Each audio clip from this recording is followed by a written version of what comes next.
बिस्मिल्लाहिर्रहमानिर्रहीम। अस्सलाम वालेकुम व्यूअर्स, मैं उम्मीद करता हूँ आप अपनी ज़िंदगी हंसी खुशी गुजार रहे होंगे। तो आज का व्लॉग स्टार्ट करने से पहले आपसे इल्तमास है, आप मेरे चैनल को लाइक कीजिए, सब्सक्राइब कीजिए और बेल आइकन के बटन पर प्रेस कीजिए ताकि आपको मेरे इंदा आने वाली वीडियो के नोटिफिकेशंस आसानी से दस्तयाब हों। तो व्यूअर्स, आज का जो हमारा टॉपिक है वो फ़िस्कल पॉलिसी के मुतालिक है। तो फ़िस्कल पॉलिसी के ऊपर बहस करने से पहले मैं आपको बताना चाहता हूँ कि there are two main economic policy, one is known as fiscal policy and the other one is known as monetary policy. Fiscal policy is usually generated by the government and the monetary policy is implemented by the central bank. Fiscal policy is used by the government to control the inflation and deflation in the market through its instruments of taxation and expenditures. When cash flow in the market is higher, it means कि लोगों के पास purchasing power बढ़ जाएगी तो लोग चीज़ें आसानी से ख़रीद सकेंगे और ज़्यादा प्राइस पे ख़रीद लेंगे, जिसकी वजह से मार्केट में इन्फ्लेशन आ जाएगा. इन्फ्लेशन को कंट्रोल करने के लिए गवर्नमेंट क्या करेगी कि टैक्सेशन का टूल यूज़ करते हुए टैक्सेशन बढ़ा देगी, जिससे लोगों की परचेजिंग पावर कम हो जाएगी.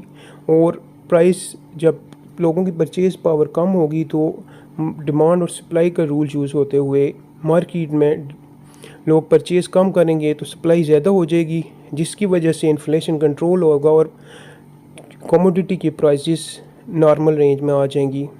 तो फ़िस्कल पॉलिसी को आज डिस्कस करते हैं. Fiscal policies is the use of government spending and taxation to influence the economy. Government typically use fiscal policy to promote strong and sustainable growth, reduce unemployment and poverty. Fiscal policy government की spending taxation को use करते हुए economy को influence करती है. It is based on the British economist John Keynes.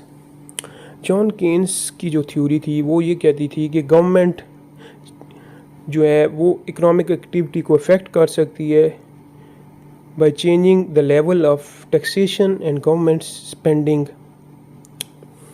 तो इस John Keynes की थ्योरी पे बेसिकली ये थ्योरी उस वक्त आई थी जब 1930 में दुनिया में एक बहुत बड़ा इकोनॉमिक रिसेशन आया था, जिसकी वजह से पूरी दुनिया में अनएम्प्लॉयमेंट बहुत ज़्यादा बढ़ गई थी.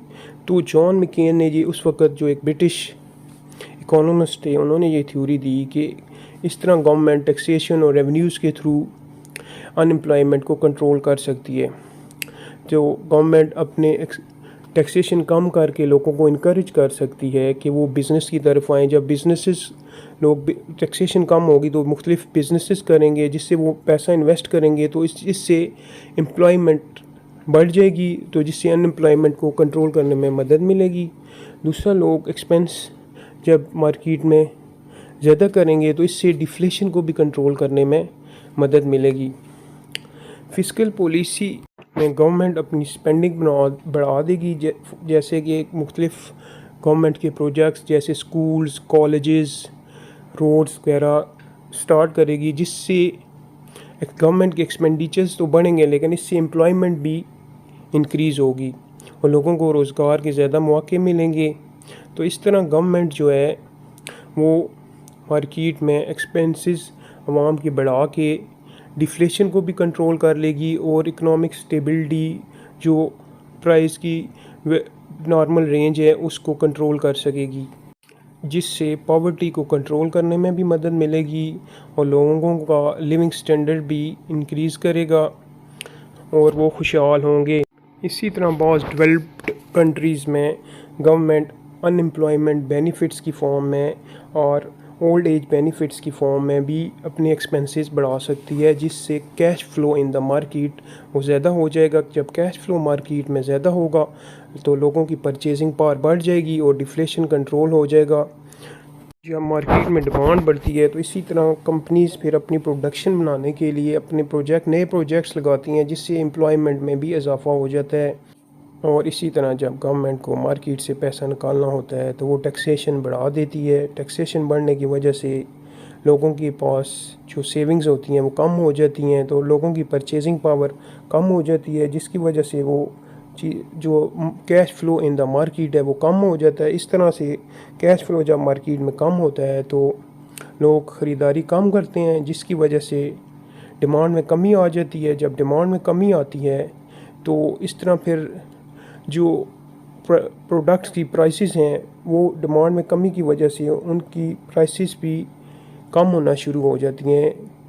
क्योंकि उनके पास जब ख़रीदार नहीं होंगे तो वो फिर अपनी चीज़ों को सस्ते दामों में बेचेंगे, मतलब उनकी प्राइसेस जो पहले ज़्यादा थी वो उनमें कमी आ जाएगी। इस तरह गवर्नमेंट ये टूल इस्तेमाल करके, टैक्सेशन का टूल इस्तेमाल करके मार्केट में कैश फ्लो को कम कर देती है।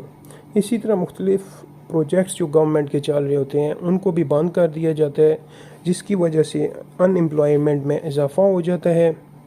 इस तरह लोगों की परचेजिंग पावर कम हो जाती है। तो इस तरह गवर्नमेंट इन्फ्लेशन रेट्स को कंट्रोल कर लेती हैं, जिसकी वजह से आवाम को कुछ रिलीफ मिलता है और कमोडिटी की प्राइसेस जो हैं वो अफोर्डेबल रेंज में आ जाती हैं। तो व्यूअर्स, अब इसके बाद हम फ़िस्कल पॉलिसी के की पॉइंट्स की तरफ जाएंगे कि जिन पे फ़िस्कल पॉलिसी बेस कर रही होती है। तो चलिए व्यूअर्स, हम फ़िस्कल पॉलिसी की पॉइंट्स को अब डिस्कस करते हैं। तो की पॉइंट्स जो फ़िस्कल पॉलिसी के हैं, change in the government spending and tax rate.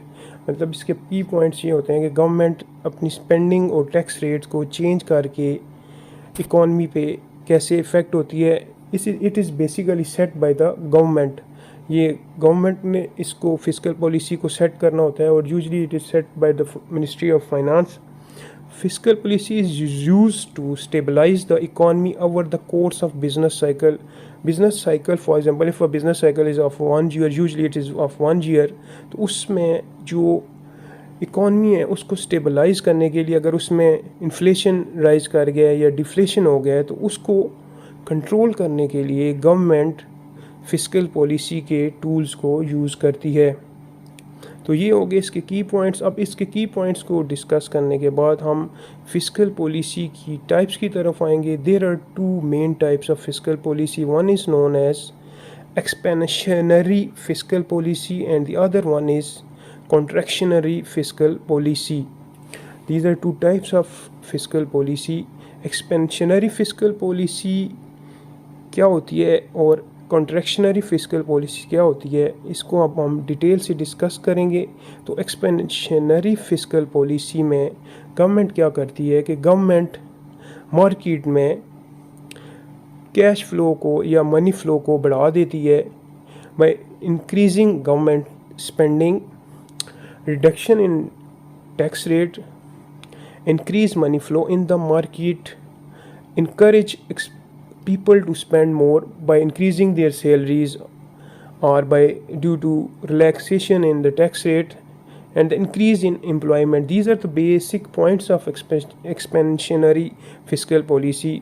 अब देखें कि गवर्नमेंट स्पेंडिंग, जैसे पहले मैंने डिस्कस किया था कि गवर्नमेंट अपने मुख्तलिफ प्रोजेक्ट्स के थ्रू, अनएम्प्लॉयमेंट फ़ंड के थ्रू, ओल्ड एज बेनिफिट्स के थ्रू अपनी स्पेंडिंग्स को बढ़ा देती है, जिससे कैश फ्लो मार्केट में ज़्यादा हो जाता है।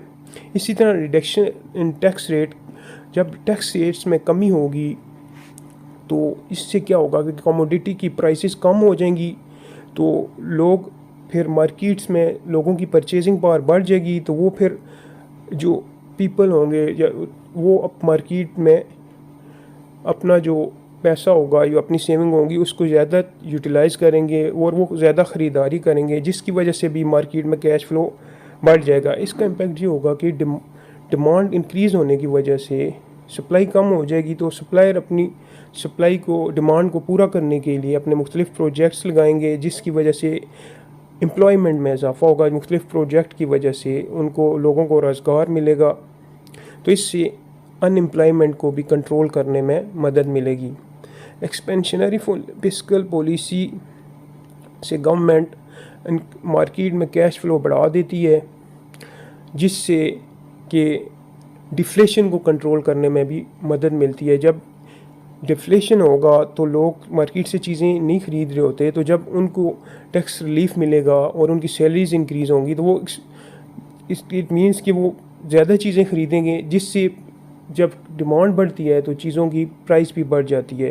तो फिर जो जो गवर्नमेंट को एक, आप कह लें कि गवर्नमेंट का एक टारगेटेड जो प्राइस का शेड्यूल होगा उसको कंट्रोल करने के लिए गवर्नमेंट को ये एक्सपेंशनरी फिस्कल पॉलिसी बड़ी हेल्पफुल होती है। तो अब हम आ जाते हैं कॉन्ट्रैक्शनरी फिस्कल पॉलिसी की तरफ। तो इसके की पॉइंट्स है, इसके मेन पॉइंट्स ये हैं कि increase in tax rate, the other one is decrease in government expenditures, reduce money flow in the market, increase in unemployment, decrease in people spending, reduction in inflation rate.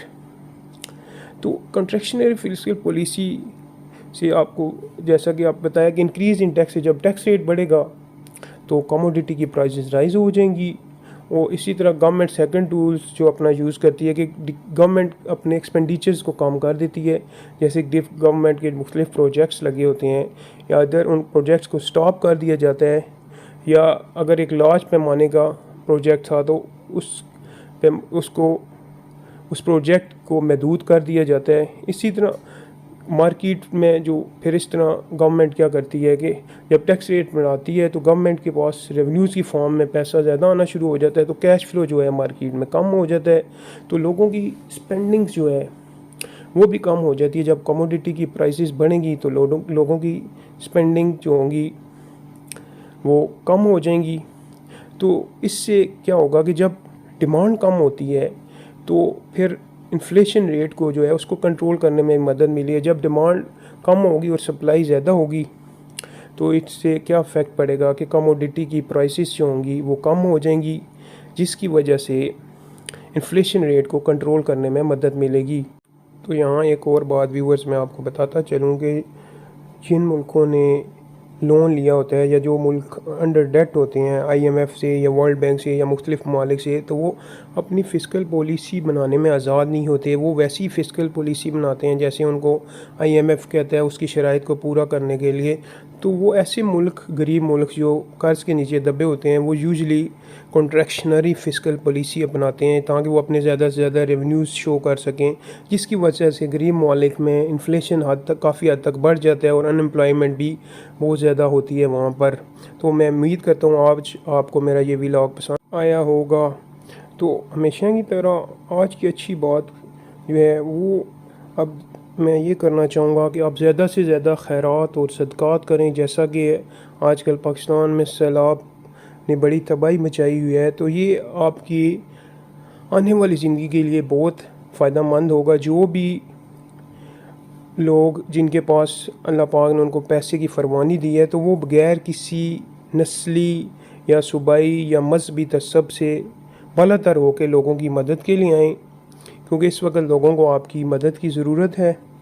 तो viewers, मैं उम्मीद करता हूँ कि आपको मेरा आज का व्लॉग पसंद आया होगा।